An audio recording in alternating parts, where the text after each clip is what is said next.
नमस्कार दोस्तों, स्वागत है आपका हमारे YouTube चैनल चरधारी क्लासेस में। दोस्तों, उत्तराखंड जिला सीरीज की हमारी सीरीज चल रही है जिसमें आज लेक्चर नंबर 12 है और आज हम डिस्कस करेंगे नैनीताल जनपद के बारे में। मोस्ट इम्पोर्टेंट डिस्ट्रिक्ट है दोस्तों, जहां से अक्सर एग्जाम में क्वेश्चन पूछे जाते हैं, तो इसलिए आपको वीडियो अंत तक देखनी है और इसके नोट्स यदि आपको चाहिए विद MCQ तो लिंक आपको मिल जाएगा वीडियो के डिस्क्रिप्शन में। तो शुरू करते हैं दोस्तों आज का लेक्चर। दोस्तों, शुरुआत करते हैं नैनीताल जनपद के इतिहास से। अगर हम इतिहास में देखें तो स्कंद पुराण में सर्वप्रथम नैनीताल का उल्लेख मिलता है और स्कंद पुराण के मानस खंड में नैनीताल को कहा गया है त्रिऋषि सरोवर। नैनीताल की खोज किस व्यक्ति द्वारा की गई थी? तो पी बैरन द्वारा 1841 में नैनीताल की खोज की गई थी। पी बैरन एक ब्रिटिश व्यापारी था और ये जब यहाँ पर आया था तो उस समय यहाँ का थोकदार हुआ करता था नूर सिंह। इस समय यहाँ का थोकदार कौन था? नूर सिंह नामक व्यक्ति था जब यहाँ पर पी बैरन आया था और पी बैरन ने 1841 में नैनीताल की खोज की थी। तो एक महत्वपूर्ण प्रश्न दोस्तों, ये अक्सर एग्जाम में पूछा जाता है कि नैनीताल की खोज किस व्यक्ति द्वारा और कब की गई? तो पी बैरन द्वारा 1841 में। प्रारंभ में इस क्षेत्र का नाम था खड़देश, यानी नैनीताल को खड़देश के नाम से भी जाना जाता था। नैनीताल को दोस्तों झीलों की नगरी या सरोवर नगरी भी कहा जाता है, क्योंकि यहाँ पर नैनीताल में बहुत सारे ताल या झील हैं, तो इसलिए नैनीताल को झीलों की नगरी या सरोवर नगरी के नाम से भी जाना जाता है।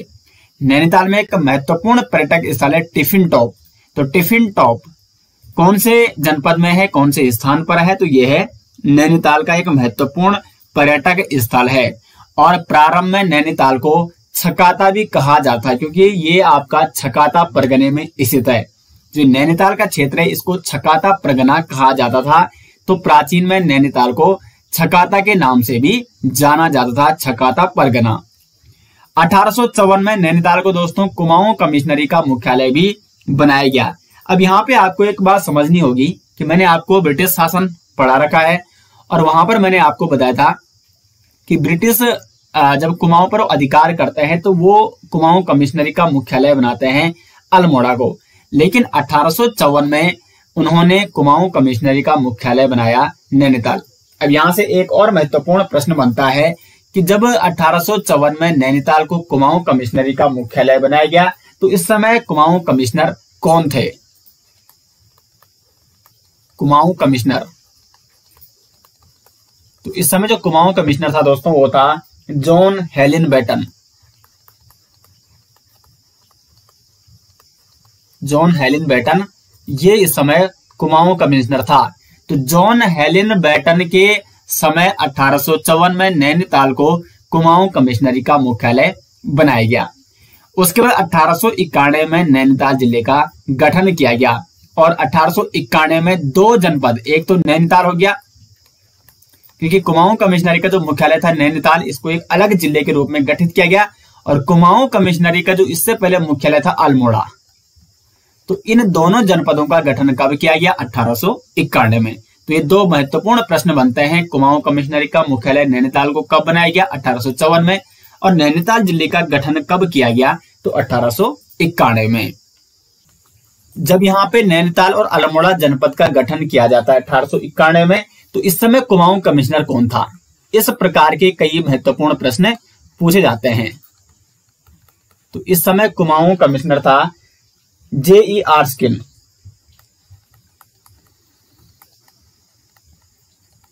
आर्स्किन।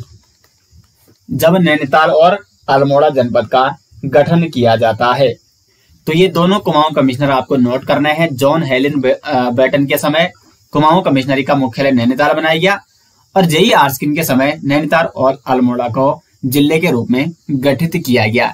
तो ये इस प्रकार से दोस्तों नैनीताल जनपद का इतिहास रहा है। तो उम्मीद करते हैं कि इतिहास आपको यहाँ पे अच्छे से समझ में आ गया होगा। अब हम आगे बढ़ते हैं और बात करते हैं नैनीताल जनपद की भौगोलिक स्थिति के बारे में। ये यहाँ पे नैनीताल जनपद का मैप है और अभी मैं इसको आपको बड़े मैप के माध्यम से समझाने का प्रयास करूंगा। तो नैनीताल के पूर्व में कौन सा जनपद है? चंपावत है। चंपावत कहां पर है? तो ये है यहाँ पे चंपावत। ये इस प्रकार से पूर्व में चंपावत है और पश्चिम में यहाँ पे ये आप देख सकते हैं, तो यहाँ पर ये पश्चिम में हो जाएगा उत्तर प्रदेश। ये इस प्रकार से उत्तर प्रदेश यहाँ पे, ये यूपी है, और यहाँ पे पौड़ी गढ़वाल भी है।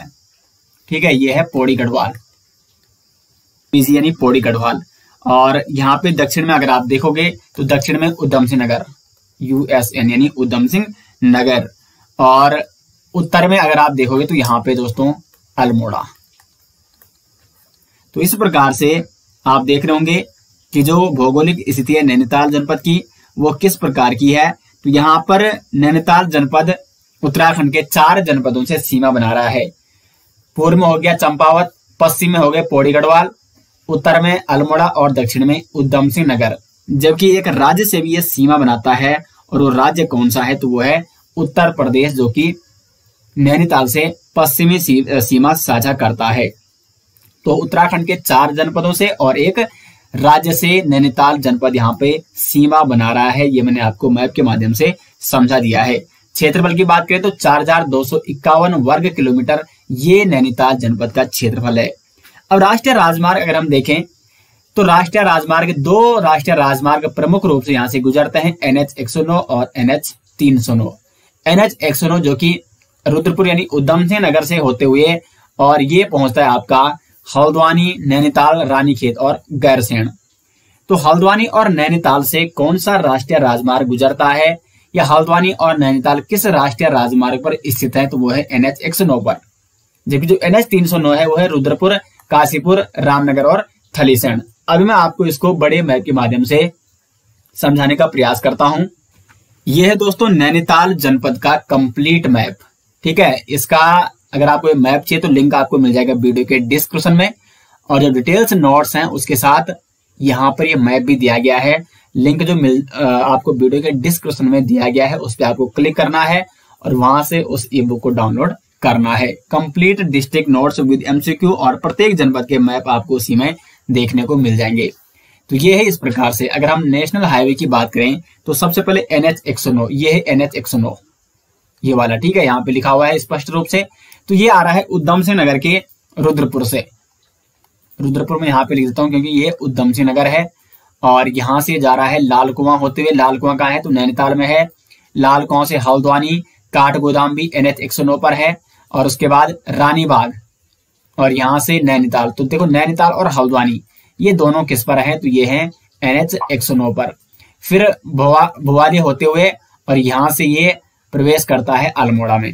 तो रुद्रपुर, नैनीताल और अल्मोड़ा में। तो नैनीताल से कौन कौन से स्थान से गुजर रहा है, NH 109, लाल कुआं, हल्द्वानी, काठगोदाम, उसके बाद नैनीताल और भुवाली, इन क्षेत्रों से NH 109 गुजर रहा है। NH अगर दूसरा जो राष्ट्रीय राजमार्ग है वो है NH 309।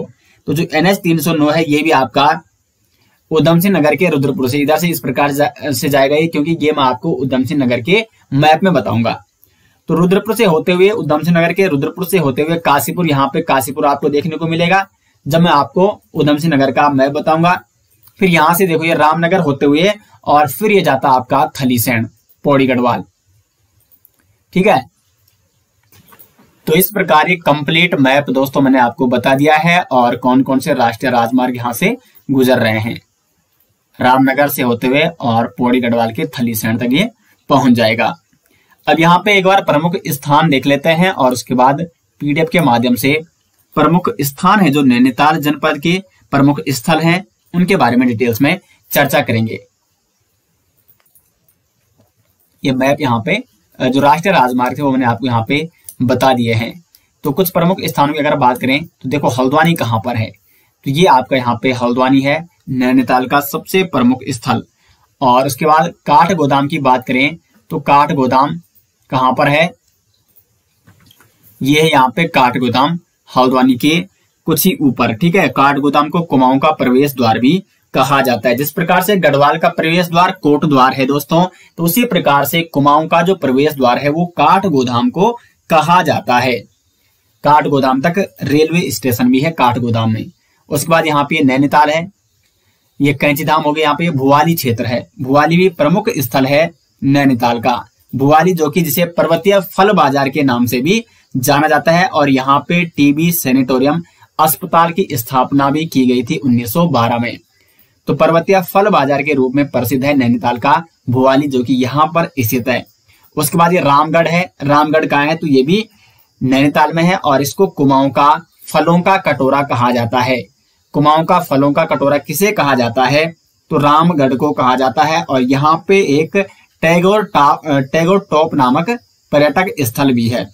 उसके बाद रामनगर, तो रामनगर ये है, यहाँ पे ये रामगढ़ है और ये है रामनगर, दोनों अलग अलग है। यहाँ पे रामनगर को किसने बसाया था, तो कमिश्नर रेंजे द्वारा इसे बसाया गया था। उसके बाद कुछ अन्य देखो मंदिरों की अगर बात करें तो यहाँ पे ये मेथोडिस्ट चर्च है, ये नैनीताल में है। मुक्तेश्वर महादेव मंदिर, भालूगढ़ जलप्रपात, तो ये भी आपका नैनीताल में है। नौकुचिया ताल नैनीताल में है। गोलू देवता मंदिर नैनीताल का प्रसिद्ध मंदिर है। ये भीमताल है यहाँ पे, ये कालीचौड़ मंदिर है यहाँ पे, और यहाँ पे ये लाल कुआं क्षेत्र है। और यहाँ पे नदियां भी स्पष्ट रूप से दोस्तों आपको मैप के माध्यम से दिखाई गई है। ये बाकरा नदी है, ये बौर नदी है, ये तो खैर अभी हम रिवर सिस्टम में चर्चा करेंगे। और ये कार्बेट नेशनल पार्क है यहाँ पे, ये पौड़ी और नैनीताल दोनों जनपदों में स्थित है, लेकिन इसका जो मुख्य द्वार है वो नैनीताल के ढिकाला में है।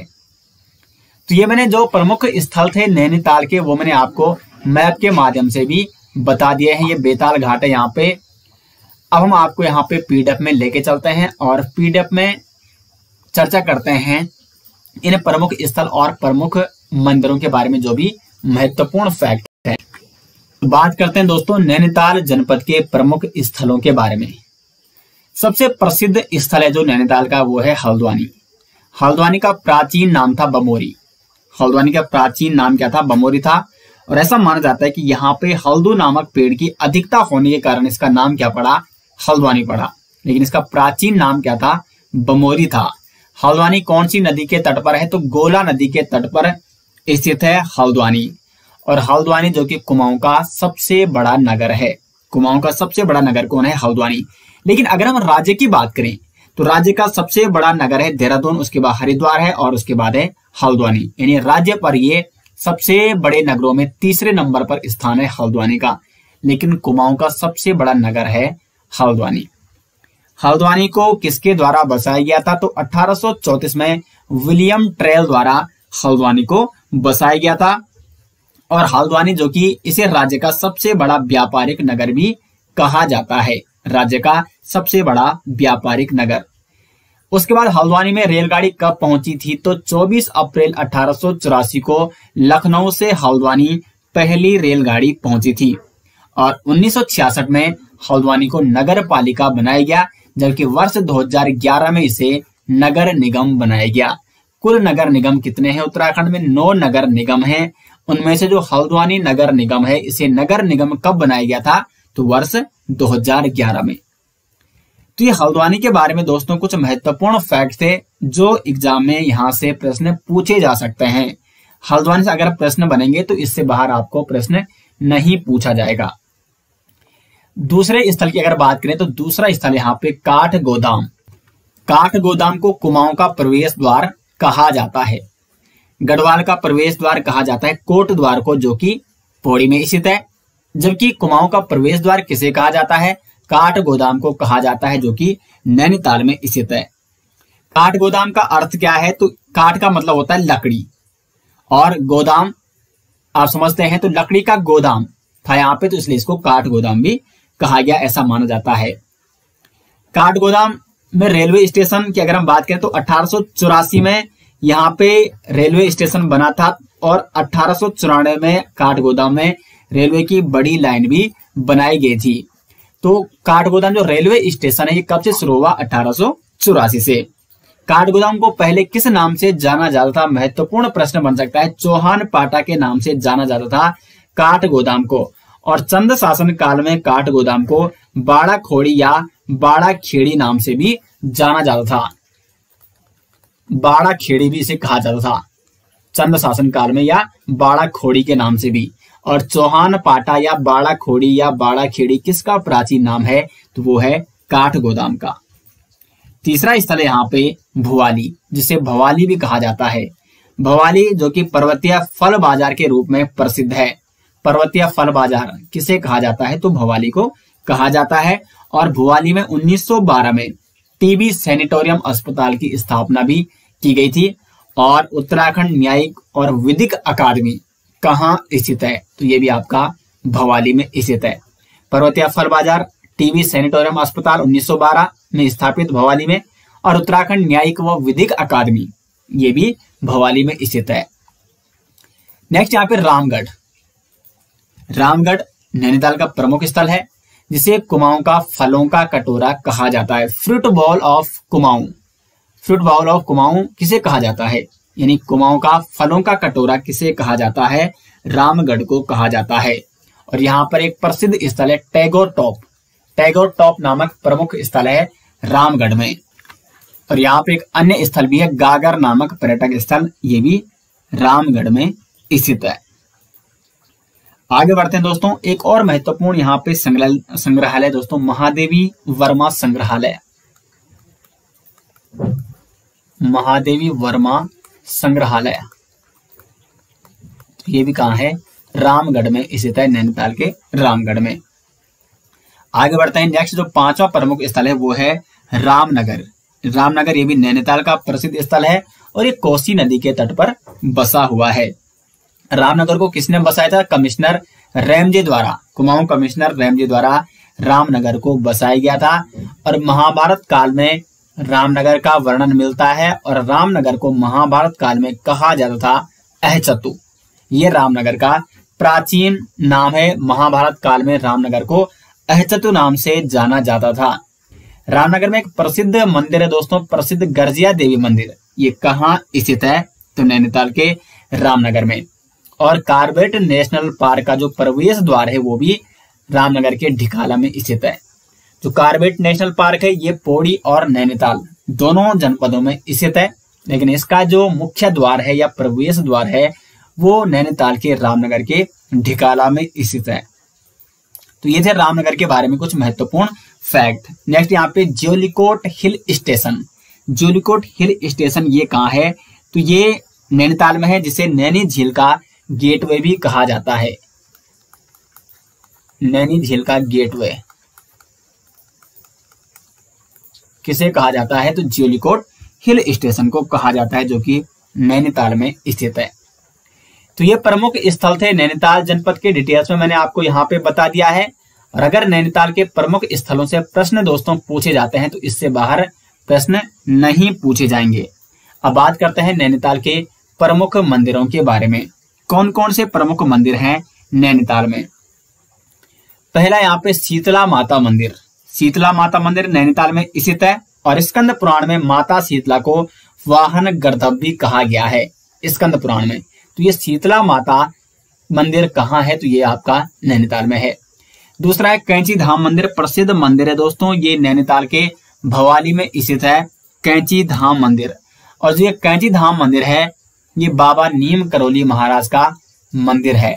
कैंची धाम मंदिर, बाबा नीम करौली ने इस मंदिर की स्थापना कब की थी, तो 1962 में यहाँ पे बाबा नीम करौली आए थे इस क्षेत्र में, और 15 जून 1964 को इस मंदिर की स्थापना इन्होंने भवाली में की थी। तो इसको बाबा नीम करौली महाराज मंदिर भी कहा जाता है और कैंची धाम के नाम से इसको जाना जाता है।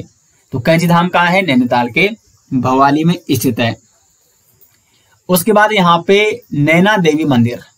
नैना देवी मंदिर ये मंदिर जो कि नैनीताल में नैनी झील के किनारे स्थित है और इसकी स्थापना की गई थी 1842 में। नैनीताल में नैनी झील के किनारे है, मल्ली ताल के पास नैना देवी मंदिर।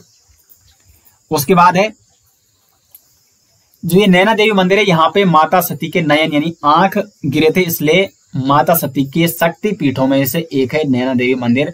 ये आपको नोट करना होगा। कालीचोड़ मंदिर है नेक्स्ट। ये मंदिर काठगोदाम से लगभग 6 किलोमीटर दूर स्थित है, माता काली को समर्पित। मुक्तेश्वर महादेव मंदिर नैनीताल के मुक्तेश्वर में स्थित है। गांधी मंदिर, महत्वपूर्ण प्रश्न बन सकता है कि गांधी मंदिर नैनीताल के कौन से गांव में स्थित है, तो नैनीताल के ताकुला गांव में स्थित है गांधी मंदिर। पाषाण देवी मंदिर और नैनीताल का मेथोडिस्ट चर्च, ये महत्वपूर्ण है। नैनीताल का जो मेथोडिस्ट चर्च है दोस्तों, कि ये भारत और एशिया का भारत व एशिया का पहला मेथोडिस्ट चर्च है जो कि नैनीताल में स्थापित किया गया था। और किसके द्वारा ये स्थापित किया गया था? तो ये 1858 में विलियम बटलर नामक पादरी थे। विलियम बटलर नामक पादरी ने कमिश्नर हेनरी रैमजे की मदद से इस मेथोडिस्ट चर्च की स्थापना की थी। तो भारत और एशिया का पहला मेथोडिस्ट चर्च कहाँ स्थापित हुआ था? नैनीताल में 1858 में विलियम बटलर नामक पादरी द्वारा। और इस समय कुमाऊं कमिश्नर कौन था? तो वो था हेनरी रैमजे। तो ये कुछ प्रमुख मंदिर मैंने आपको बता दिए हैं। और एक गोलू देवता मंदिर भी है घोड़ाखाल में, नैनीताल में। ठीक है, तो यहाँ पे जो भी महत्वपूर्ण मंदिर थे दोस्तों नैनीताल के, वो मैंने यहाँ पे डिटेल्स में आपको बता दिए हैं। अब बात करते हैं नैनीताल के प्रमुख मेलों के बारे में। तो कौन कौन से मेले आयोजित किए जाते हैं नैनीताल में? वैसे नैनीताल में ज्यादा मेले लगते नहीं है, फिर भी जो प्रमुख मेले हैं उनके बारे में चर्चा कर लेते हैं। हरियाली मेला, ये नैनीताल जनपद के भीमताल में लगता है श्रावण संक्रांति के दिन। देखो सावन यानी श्रावण संक्रांति जब शुरू होती है तो चारों ओर हरियाली ही हरियाली नजर आती है, ये आप सभी जानते हैं। तो इसलिए श्रावण संक्रांति में नैनीताल में कौन सा मेला लगता है? तो हरियाली मेला। दूसरा है सीतावनी मेला, ये नैनीताल जनपद के रामनगर से लगभग 20-22 किलोमीटर दूर है सीतावनी मंदिर, वहां पर ये सीतावनी मेला आयोजित किया जाता है। सीतावनी मंदिर कहाँ है? तो नैनीताल में। और यहीं पे ये सीतावनी मेला आयोजित किया जाता है। जिया रानी का मेला, तो नैनीताल का जो रानी बाग है, रानी बाग कहाँ है? नैनीताल में है रानी बाग, जिया रानी। ठीक है, तो जिया रानी का मेला कहाँ लगता है? तो ये रानी बाग में प्रतिवर्ष आयोजित किया जाता है। तो ये 3 महत्वपूर्ण मेले नैनीताल में आयोजित किए जाते हैं। हरियाली मेला श्रावण संक्रांति को, सीतावनी मेला सीतावनी मंदिर में आयोजित किया जाता है, और जिया रानी का मेला ये नैनीताल के रानी बाग में प्रतिवर्ष आयोजित किया जाता है। अब आगे बढ़ते हैं दोस्तों, और यहाँ पे ये मैप मैंने आपको दिखाया था। ठीक है, अब हम बात करेंगे नैनीताल जनपद के रिवर सिस्टम यानी नदी तंत्र के बारे में। तो नदी तंत्र हमेशा की भांति पहले मैं आपको मैप के माध्यम से समझाऊंगा कि कहाँ से कौन सी नदी आ रही है और कहाँ पर वो अपनी सहायक नदी से क्या कर रही है? संगम कर रही है। उसके बाद मैप में यहाँ पे आपको प्रमुख ताल और प्रमुख जलप्रपात भी दिखाए जाएंगे। तो एक बार इस मैप को बिल्कुल यहाँ पे क्लीन कर देते हैं और यहाँ पे आपको समझाने का प्रयास किया जाएगा। तो यहाँ पे देखें दोस्तों, अगर हम रिवर सिस्टम की बात करें तो देखो यहाँ पे छोटी छोटी कई नदियां हैं नैनीताल में। कौन कौन सी नदियां हैं? तो पूरी मैंने यहाँ पे मैप के माध्यम से दिखा रखी है। इधर से देखो, ये ढेला नामक स्थान से ढेला नदी निकलती है नैनीताल से, और ये यहाँ से देखो ये उधम सिंह नगर में प्रवेश कर रही है। नीचे ये किस प्रकार से प्रवेश करेगी आपको उधम सिंह नगर के मैप से समझाया जाएगा। तो एक तो ढेला नदी है, उसके बाद कोसी नदी। तो कोसी नदी कहाँ से आती है? वो बागेश्वर के कोसानी से होते हुए फिर अल्मोड़ा होते हुए, और इस प्रकार से ये नैनीताल में प्रवेश करती है कोसी नदी। फिर ये आगे बढ़ती है और उधम सिंह नगर में इंटर करती है, और उधम सिंह नगर में इसकी एक सहायक नदी है दाबका नदी। दाबका नदी का उद्गम नैनीताल से ही होता है, और दाबका नदी उधम सिंह नगर में कोसी नदी से संगम करती है, और फिर इस प्रकार आगे बढ़ती है और राज्य के बाहर प्रवेश करती है। उसके बाद अगर हम इसकी सहायक कोसी नदी किसकी सहायक नदी है? तो यह है रामगंगा की सहायक नदी। पश्चिमी रामगंगा से ये उत्तर प्रदेश में मिल जाती है कोसी नदी। उसके बाद दाबका नदी मैंने आपको बता दिया है, नैनीताल के गर्म पानी नामक स्थान से निकलती है और कोसी नदी में उधम सिंह नगर में मिल जाती है। उसके बाद यहाँ पे ये बौर नदी है, कालाढंगी रेंज से निकल रही है, ये भी नैनीताल से निकलती है। बागरा नदी ये भी उद्गम इसका नैनीताल जनपद से होता है, और राज्य से बाहर ये खानपुर नामक स्थान से निकलती है, उधम सिंह नगर के खानपुर से। तो ये मैं आपको नीचे उधम सिंह नगर में भी बताऊंगा। तो बागरा नदी भी नैनीताल से निकलती है। बौर नदी मैंने आपको बता दिया है, कालाढंगी रेंज से। और उसके बाद यहाँ पे गोला नदी, ये महत्वपूर्ण नदी है दोस्तों, गोला नदी। तो गोला नदी इसका उद्गम नैनीताल के पहाड़ पानी नामक स्थान से होता है और नैनीताल से होते हुए ये उधम सिंह नगर में प्रवेश करती है। नैनीताल और उधम सिंह नगर में लगभग 102 किलोमीटर ये नदी बहती है और उधम सिंह नगर के किच्छा नामक स्थान से ये राज्य से बाहर निकल जाएगी गोला नदी। तो गोला नदी का उद्गम नैनीताल से होता है और ये उत्तराखंड के नैनीताल और उधम सिंह नगर जनपद में बहती है लगभग 102 किलोमीटर। एक यहाँ पे नंधौर नदी भी है, तो ये यहाँ पे इस प्रकार से नैनीताल में बह रही है। तो ये कुछ प्रमुख छोटी छोटी नदियां थी जो कि नैनीताल जनपद में स्थित है और ये महत्वपूर्ण है दोस्तों।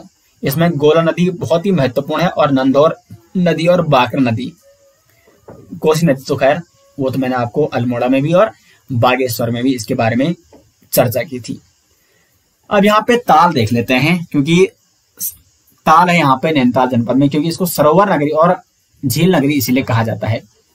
तो ये नैनी झील है यहाँ पे, जिसके कारण यहाँ का नाम क्या पड़ा, नैनीताल पड़ा। टिफिन टॉप ये नैनीताल में है, जबकि टैगोर टॉप कहाँ है तो वो रामगढ़ में है। ये मैंने आपको बता दिया था। यानी दो टॉप है यहाँ पे, एक है टैगोर टॉप जो कि रामगढ़ में स्थित है, टैगोर टॉप नामक पर्यटक स्थल, जबकि टिफिन टॉप कहाँ है तो यह है आपका नैनीताल में। इसको और जूम अगर मैं करूं तो यहाँ पे आपको स्पष्ट रूप से दिख जाएगा। ठीक है, यह है टिफिन टॉप। उसके बाद 7 ताल यहाँ पे है। बाराती रव जलप्रपात, बाराती रव जलप्रपात ये भी आपका नैनीताल में है। ये खुरपा ताल है यहाँ पे। और ये है वुडलैंड जलप्रपात, वुडलैंड जलप्रपात भी कहाँ है तो नैनीताल में है, यहाँ पर ही स्थित है। उसके बाद यहाँ पे ये पाषाण देवी मंदिर, ये मैंने आपको बता दिया है। ये शीतला माता मंदिर है यहाँ पे नैनीताल में। यहाँ पे ये भीमताल है, तो भीमताल भी कहाँ है तो ये भी नैनीताल में है। नौकुचिया ताल, इनके बारे में अभी हम डिटेल्स में अध्ययन करेंगे। ठीक है, तो नौकुचिया ताल भी नैनीताल में है। भालूगढ़ जलप्रपात कहाँ है तो ये भी आपका नैनीताल में है। तो सभी जलप्रपात जो मैप के माध्यम से बताए जा सकते थे, उनकी स्थिति, उनकी लोकेशन मैंने आपको बता दी है मैप के माध्यम से। नैनी झील, खुरपा ताल, 7 ताल, भीमताल, नौकुचिया ताल, ये कुछ महत्वपूर्ण ताल थे। और अगर जलप्रपात की बात करें तो भालूगढ़ जलप्रपात, वुडलैंड जलप्रपात और बाराती रव जलप्रपात, ये वाला। ठीक है, ये 3 महत्वपूर्ण जलप्रपात आपको यहाँ पे नोट करने हैं। तो अब हम लौटते हैं अपनी पीडीएफ की ओर और पीडीएफ के माध्यम से एक बार समझने का प्रयास करते हैं, क्योंकि नोट्स आप अगर बनाओगे तो आप पीडीएफ के माध्यम से ही बनाने का प्रयास करोगे। तो नदी तंत्र देखो, ढेला नदी है, उसके बाद एक कोसी नदी जिसका उद्गम बागेश्वर के कोसानी से होता है और बागेश्वर, अल्मोड़ा, नैनीताल और उधम सिंह नगर से होकर लगभग 168 किलोमीटर बहने के पश्चात ये पश्चिमी रामगंगा से मिल जाती है उत्तर प्रदेश में। उसके बाद दाबका नदी है, इसका उद्गम नैनीताल जिले के गर्म पानी नामक स्थान से होता है और ये राज्य से बाहर निकलती है बाजपुर उधम सिंह नगर से। बागर नदी ये भी नैनीताल से इसका उद्गम है और राज्य से बाहर ये उधम सिंह नगर के खानपुर से उत्तर प्रदेश में चली जाती है। उसके बाद बौर नदी है, नैनीताल के काला ढूंगी रेंज से ये निकलती है। और गोला नदी जो कि नैनीताल के पहाड़ पानी क्षेत्र से निकलती है और नैनीताल और उधम सिंह नगर में लगभग 102 किलोमीटर बहने के पश्चात ये किच्छा के पास राज्य से बाहर निकल जाती है। तो इस प्रकार रिवर सिस्टम था नैनीताल जनपद का। अब यहाँ पे प्रमुख झील और ताल की बात कर लेते हैं। कौन कौन से प्रमुख झील और ताल हैं नैनीताल में। सबसे पहले बात करते हैं नैनीताल, जिसको नैनी झील के नाम से भी जाना जाता है। तो नैनी झील या नैनीताल जिसे कहा जाता है, इसकी लंबाई है 1430 मीटर और चौड़ाई है 465 मीटर, जिसकी गहराई है 16 से लगभग 26 मीटर इसकी क्या है गहराई है। नैनी झील या नैनीताल को दोस्तों स्कंद पुराण में त्रिऋषि सरोवर भी कहा गया है। और ये जो नैनीताल है या नैनी झील है, ये 7 पहाड़ियों से घिरी हुई है। 7 पहाड़ियां है इसके चारों ओर। 7 पहाड़ियां कौन कौन सी है, कौन कौन सी वो 7 पहाड़ियां हैं जिनसे ये नैनी झील या नैनीताल घिरी हुई है। तो एक एक करके मैं आपको यहां पे बताऊंगा। एक है चीना पीक, चीना पीक, इसको नैना पीक के नाम से भी जाना जाता है। तो नैना पीक या चीना पीक ये कहाँ है तो ये पहाड़ी नैनीताल में है। उसके बाद है देवपात, देवपात पहाड़ी। तीसरे यहाँ पे आलमसारिया कांठा, आलमसारिया कांठा। चौथी पहाड़ी है दोस्तों हाड़ी वादी, हाड़ी वादी पहाड़ी। और पांचवी जो पहाड़ी है वो है शेर का डांडा। तो देखो शेर का डांडा पहाड़ी कहाँ है, तो नैनीताल में है। छठा है आयरपात और सातवां है स्नोव्यू, आयरपात और सातवां है स्नोव्यू। तो ये 7 पहाड़ियों से घिरी हुई है नैनी झील। इसमें शेर का डांडा और जो ये चीना पीक जिसे नैना पीक के नाम से जाना जाता है, ये महत्वपूर्ण है दोस्तों, एग्जाम में पूछी जा सकती है कि शेर का डांडा पहाड़ी और चीना पीक या नैना पीक कहाँ स्थित है, तो नैनीताल में है। नैनीताल झील के मध्य एक टापू या चट्टान भी है और इसके उत्तरी भाग को कहा जाता है मल्ली तल्ला और दक्षिणी भाग को तल्ली तल्ला के नाम से भी जाना जाता है। तो ये नैनी झील थी दोस्तों, जिसके बारे में मैंने आपको बता दिया है और इसी कारण उस क्षेत्र का नाम नैनीताल पड़ा। दूसरा जो ताल है नैनीताल में वो है भीमताल। भीमताल की लंबाई है 1674 मीटर और इसकी चौड़ाई है 447 मीटर और इसकी गहराई है लगभग 26 मीटर। तो कुमाऊं क्षेत्र की सबसे बड़ी झील, कुमाऊं की सबसे बड़ी झील अगर कोई है तो वो है भीमताल। भीमताल क्या है दोस्तों, कुमाऊं की सबसे बड़ी झील है और इस भीमताल के निकट भीमेश्वर महादेव मंदिर भी है नैनीताल में। नेक्स्ट यहाँ पे नौकुचिया ताल, इसकी लंबाई है 950 मीटर लेकिन इसकी जो चौड़ाई है 680 मीटर है और इसकी गहराई है 40 मीटर। तो 40 मीटर गहरी है नौकुचिया ताल, इसलिए दोस्तों इसको कुमाऊं की सबसे गहरी झील या कुमाऊं का सबसे गहरा ताल भी कहा जाता है। सबसे गहरी झील कौन सी है कुमाऊं की, तो वो है नौकुचिया ताल, 40 मीटर गहरा और इस झील के 9 कोने भी हैं, तो इसलिए इसको नौकुचिया ताल के नाम से भी जाना जाता है। यानी इस झील के 9 कोने होने के कारण इसको नौकुचिया ताल कहा जाता है। नेक्स्ट यहाँ पे 7 ताल। तो जो ये 7 ताल है दोस्तों, ये 7 तालों का समूह है। 7 तालों का समूह होने के कारण इस ताल को क्या कहा जाता है, 7 ताल कहा जाता है। इसमें वर्तमान में ऐसा माना जाता है कि कई ताल सूख चुके हैं। इन 7 तालों में कौन कौन से ताल हैं, तो नल दमयंती ताल। और कई बार क्या होता है कि ये अलग से प्रश्न पूछे जाते हैं कि नल दमयंती ताल कहाँ है, क्योंकि नल दमयंती ताल वो 7 ताल में ही आ जाता है, तो इसलिए आप कई बार कंफ्यूज हो जाते हैं। नल दमयंती ताल भी नैनीताल में है। उसके बाद है गरुड़ ताल। तीसरा यहाँ पे हो जाएगा पूर्ण ताल। चौथा यहाँ पे हो जाएगा दोस्तों सूखा ताल, सूखा ताल। और 5वां हो जाएगा लक्ष्मण ताल। छठा है यहाँ पे राम ताल और सीता ताल, राम सीता ताल। तो ये 7 ताल हैं जो कि जिसे कंप्लीट रूप से क्या कहा जाता है, 7 ताल। तो 7 ताल कहाँ है, तो ये नैनीताल में स्थित है। 7 तालों का समूह। जो ये नल दमयंती ताल है, इस ताल के 5 कोने हैं नल दमयंती ताल के, और पौराणिक कथा के अनुसार राजा नल और उनकी पत्नी ने यहाँ पे वास किया था। और इस नल दमयंती ताल में दोस्तों मछलियां पकड़ना क्या है, अवैध, यानी मछलियां यहाँ पे नहीं पकड़ने दिया जाता है नल दमयंती ताल में। गरुड़ ताल 7 तालों में से एक, और यहाँ पे ऐसा माना जाता है कि पांडवों ने यहाँ पे वनवास के दौरान यहाँ पे वास किया था और द्रौपदी ने यहाँ पे अपनी रसोई भी बनाई थी और उनके द्वारा इस्तेमाल किया गया सिलबट्टा इस गरुड़ ताल के समीप अभी भी देखने को मिलता है। उसके बाद राम सीता और लक्ष्मण ताल, ये 3 ताल 7 तालों में से एक हैं। सूखा ताल और पूर्ण ताल भी इन 7 तालों में एक है। तो ये 7 तालों का समूह मैंने आपको बता दिया है। और नेक्स्ट यहाँ पे खुरपा ताल, ये नैनीताल में काला ढूंगी राजमार्ग पर स्थित है और इस झील का जो आकार है वो है जानवर के खुर के समान, तो इसलिए इसको खुरपा ताल भी कहा जाता है। तो जितने भी महत्वपूर्ण ताल थे नैनीताल में सरोवर नगरी में, वो मैंने आपको यहाँ पे बता दिए हैं। बाकी दोस्तों इसके नोट्स आपको वीडियो के डिस्क्रिप्शन में मिल जाएंगे, ठीक है। लिंक आपको मिल जाएगा वीडियो के डिस्क्रिप्शन में।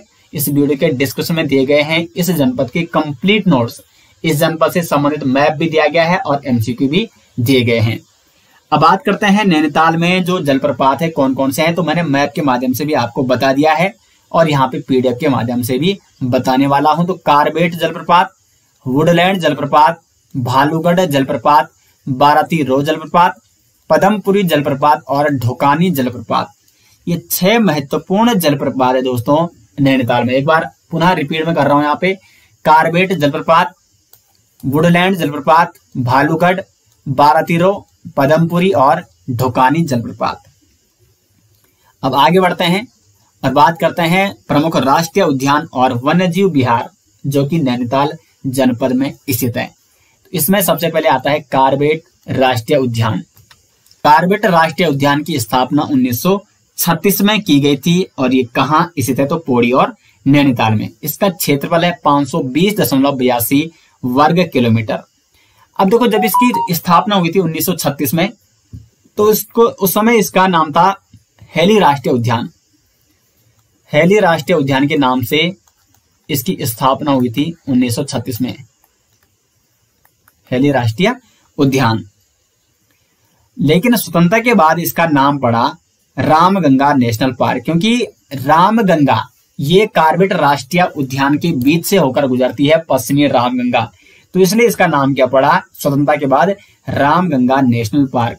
लेकिन फिर दोस्तों 1957 में इसका नाम क्या पड़ा, पुनः परिवर्तित करके बदलकर इसका नाम रखा गया कारबेट राष्ट्रीय उद्यान, जो कि वर्तमान में इसका नाम है। तो ये नाम इसको दिया गया 1957 में। प्रारंभ में इसका नाम था हेली राष्ट्रीय उद्यान, उसके बाद रामगंगा नेशनल पार्क इसका नाम किया गया और उसके बाद कारबेट राष्ट्रीय उद्यान।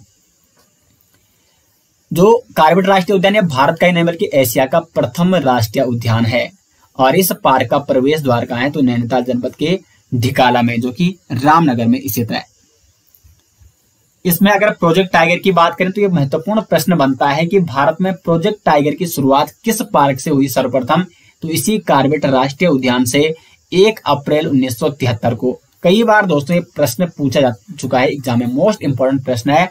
1 अप्रैल 1973 को भारत में प्रोजेक्ट टाइगर की शुरुआत कारबेट राष्ट्रीय उद्यान से हुई थी, यानी इसी पार्क से हुई थी। प्रोजेक्ट टाइगर यानी बाघ संरक्षित जो प्रोग्राम शुरू किया गया बाघों के संरक्षण के लिए। प्रमुख जीव यहाँ पे बाघों के लिए काफी प्रसिद्ध है, हाथी, तेंदुआ, हिरन, सांभर, मगरमच्छ, ये यहाँ पे कुछ प्रमुख जीव पाए जाते हैं। दूसरा है नंधौर वन्यजीव विहार, इसकी स्थापना हुई थी 2012 में और ये नंधौर वन्यजीव विहार कहाँ है, नैनीताल और चंपावत में स्थित है। इसका क्षेत्रफल है 269.95 वर्ग किलोमीटर और इसमें बाघ, लंगूर, भालू ये कुछ वन्यजीव पाए जाते हैं। तो इसकी स्थापना आपको विशेष तौर पर नोट करनी है कि नंधौर वन्यजीव विहार की स्थापना कब हुई थी, तो 2012 में। अब बढ़ते हैं दोस्तों आगे और बात करते हैं नैनीताल में स्थित प्रमुख संस्थानों के बारे में। अगर हम संस्थानों की बात करें तो वैसे अगर हम राज्य की बात करें तो उत्तराखंड में वैसे सर्वाधिक संस्थान देहरादून में स्थित है और उसके बाद अगर किसी जनपद का नाम आता है तो वो है नैनीताल का। नैनीताल में भी दोस्तों बहुत सारे संस्थान स्थित हैं जहां से महत्वपूर्ण प्रश्न पूछे जाते हैं। तो सबसे पहले यहाँ पे नीचे चला गया, तो यहाँ पे बात करेंगे। सबसे पहले पहला जो संस्थान है वो है भारतीय पशु चिकित्सा अनुसंधान संस्थान, यानी इंडियन वेटनरी रिसर्च इंस्टीट्यूट। ये कहाँ है, तो ये भी आपका नैनीताल में है।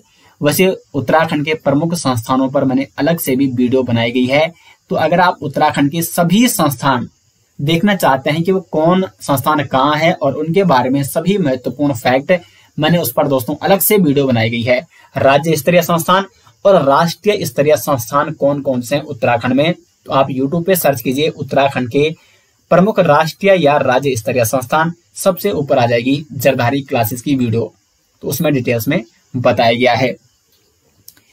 तो जो भारतीय पशु चिकित्सा अनुसंधान संस्थान है इसकी स्थापना 1893 में की गई थी और ये कहाँ है आपका, मुक्तेश्वर नैनीताल में स्थित है।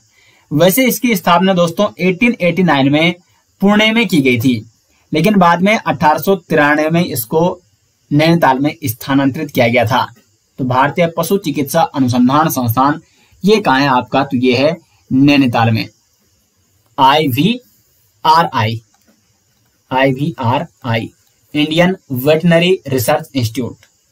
पीडीएफ में वैसे इसके बारे में डिटेल्स में भी बता रखा है, लेकिन इसके बारे में डिटेल्स में कोई प्रश्न नहीं बनेगा। सिर्फ प्रश्न यहां से यही बनेगा कि IVRI यानी इंडियन वेटनरी रिसर्च इंस्टीट्यूट कहाँ है, तो नैनीताल में। और इसकी स्थापना कब की गई नैनीताल में, तो 1893 में। कई बार नैनीताल जनपद नहीं आएगा, कई बार क्या आ जाएगा, मुक्तेश्वर भी ऑप्शन में आ सकता है। दूसरा है केंद्रीय हिमालयी पर्यावरण संघ, सेंट्रल हिमालयन इन्वायरमेंट एसोसिएशन। इसकी स्थापना 1981 में हुई थी और ये भी आपका नैनीताल में स्थित है। तीसरा है टरार अनुसंधान केंद्र, ये भी आपका नैनीताल में है। चौथा है आर्यभट्ट प्रेक्षण विज्ञान शोध संस्थान, Aryabhatta Research Institute of Observational Science ARIES. ठीक है, ये कहाँ है आपका, एरीज, तो ये भी आपका नैनीताल में है। इसकी स्थापना 1954 में वैसे वाराणसी में हुई थी, लेकिन 1955 में इसे नैनीताल के शेर का डांडा में स्थापित किया गया था। तो जो एरीज है वो कौन सी पहाड़ी पर स्थित है, तो शेर का डांडा पर ये स्थित है। लेकिन अब यहाँ पे एक और फैक्ट आपको बता दूं कि 1961 में 1961 में इस एरीज को नैनीताल के मनोरा पहाड़ी पर स्थानांतरित किया गया। मनोरा पहाड़ी, तो अब यहां से देखो दो प्रश्न तैयार हो गए। मनोरा पहाड़ी कहाँ है, तो नैनीताल में है। और जो ये एरीज है इसको 1961 में इस मनोरा पहाड़ी पर स्थानांतरित किया गया था। और इस यहाँ पे मनोरा पहाड़ी में दोस्तों एशिया की सबसे बड़ी दूरबीन, जिसका नाम भी एरीज है, यानी इसी संस्थान के नाम से उस दूरबीन का नाम रखा गया है। तो एरीज दूरबीन, एरीज दूरबीन ये क्या है, एशिया की सबसे बड़ी दूरबीन है एरीज। इसका उद्घाटन 2016 में पीएम नरेंद्र मोदी द्वारा किया गया था। पीएम नरेंद्र मोदी और बेल्जियम के प्रधानमंत्री चार्ल्स माइकल द्वारा इसका उद्घाटन किया गया था 2016 में। एरीज दूरबीन जो कि नैनीताल में स्थित है, इस मनोरा पहाड़ी पर ये लगाई गई है। तो ये एशिया की सबसे बड़ी दूरबीन है। और एरीज इसका नाम क्यों पड़ा, क्योंकि इसी संस्थान के सहयोग से और यहीं पर इसको लगाया गया है। नेक्स्ट यहाँ पे राष्ट्रीय शीत जल मत्स्यिकीय अनुसंधान संस्थान, ये आपका कहाँ है, तो ये है नैनीताल के भीमताल में स्थित है।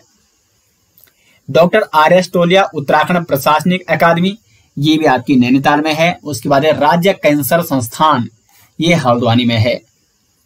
मलेरिया शोध व उन्मूलन केंद्र, ये है नैनीताल के भवाली में। और गेठिया टीबी सैनिटोरियम, ये भी आपका भवाली नैनीताल में स्थित है। और उत्तराखंड न्यायिक एवं विधिक अकादमी, Uttarakhand judicial and legal academy, ये भी कहाँ है, तो ये भी आपकी भवाली में स्थित है। उसके बाद यहाँ पे कुछ अन्य संस्थान भी है। अभी देखो यहाँ पे बहुत सारे संस्थान थे नैनीताल में। उत्तराखंड शिक्षा एवं परीक्षा परिषद, उत्तराखंड शिक्षा एवं परीक्षा परिषद का मुख्यालय भी कहाँ है, नैनीताल में है, नैनीताल के रामनगर में। जो उत्तराखंड बोर्ड है, उत्तराखंड बोर्ड का मुख्यालय नैनीताल के रामनगर में है, जिसका गठन 22 सितंबर 2001 को किया गया था। उसके बाद उत्तराखंड उच्च शिक्षा निदेशालय, इसका मुख्यालय भी नैनीताल के हल्द्वानी में है, जिसकी स्थापना जुलाई 2001 में की गई थी। उसके बाद यहाँ पे उत्तराखंड मुक्त विश्वविद्यालय, इसकी स्थापना 2005 में की गई थी और ये स्थित है आपका हल्द्वानी में। और उत्तराखंड आवासीय विश्वविद्यालय कहाँ है दोस्तों, तो ये अल्मोड़ा में इसकी स्थापना 2016 में की गई थी। इंदिरा गांधी अंतर्राष्ट्रीय खेल स्टेडियम, ये भी आपका हल्द्वानी में है। इसकी स्थापना 18 दिसंबर 2016 में की गई थी। उद्घाटन हरीश रावत द्वारा और इसकी क्षमता है लगभग 25,000 दर्शकों की। तो ये हल्द्वानी में कौन सी नदी के तट पर स्थित है, गोला नदी के तट पर, क्योंकि हल्द्वानी स्वयं गोला नदी के तट पर बसा हुआ है। तो प्रश्न बन सकता है कि इंदिरा गांधी अंतर्राष्ट्रीय खेल स्टेडियम कौन सी नदी के तट पर है, तो गोला नदी, गोला नदी के तट पर। अब आगे बढ़ते हैं और प्रशासनिक ढांचे के बारे में बात करते हैं। विधानसभा सीटों की बात करें तो भीमताल, हल्द्वानी, कालाढूंगी, रामनगर, लालकुआं और नैनीताल 6 विधानसभा सीटें हैं नैनीताल में, जिसमें जो नैनीताल विधानसभा सीट है ये SC हेतु आरक्षित है। तहसीलों की बात करें तो नैनीताल, हल्द्वानी, रामनगर, कालाढूंगी, बेताल घाट, ओखला कांडा, लाल कुआं, कुसिया कटोली और धारी, ये तहसीलें हैं नैनीताल में। विकासखंड कौन कौन से हैं तो ओखला कांडा, रामनगर, हल्द्वानी, कोटाबाग, रामगढ़, भीमताल और बेताल घाट और धारी। जनसंख्या की बात करें तो 9,54,605 यहाँ पे जनसंख्या है, जबकि जनघनत्व है 225। लिंगानुपात है नैनीताल का 934। साक्षरता दर है 83.88%, जिसमें पुरुष साक्षरता दर है 90.07% और महिला साक्षरता दर है 77.29%। वैसे ये जनसंख्या वाला जो टॉपिक है ये मैंने अलग से आपको डिटेल्स में कवर करा रखा है, तो उसको आप जरूर देखें, वहां से बहुत सारे प्रश्न एग्जाम में पूछे जाते हैं। तो ये कंप्लीट दोस्तों मैंने आपको बता दिया है प्रशासनिक ढांचा उत्तराखंड का और नैनीताल का, ठीक है, उत्तराखंड का नहीं, नैनीताल के बारे में चर्चा कर रहे थे। तो कंप्लीट नोट्स मैंने आपको बता दिया यहाँ पे नैनीताल के, और नैनीताल के ये नोट्स अगर आपको चाहिए डिटेल्स में तो लिंक आपको मिल जाएगा वीडियो के डिस्क्रिप्शन में। वहां पे आपको नैनीताल जनपद का मैप भी मिल जाएगा पूरे HD में, और साथ साथ MCQ भी मिल जाएंगे। तो उम्मीद करते हैं दोस्तों ये सीरीज आपके लिए काफी हेल्पफुल हो रही होगी, और मिलते हैं फिर नेक्स्ट लेक्चर के साथ। तब तक के लिए धन्यवाद।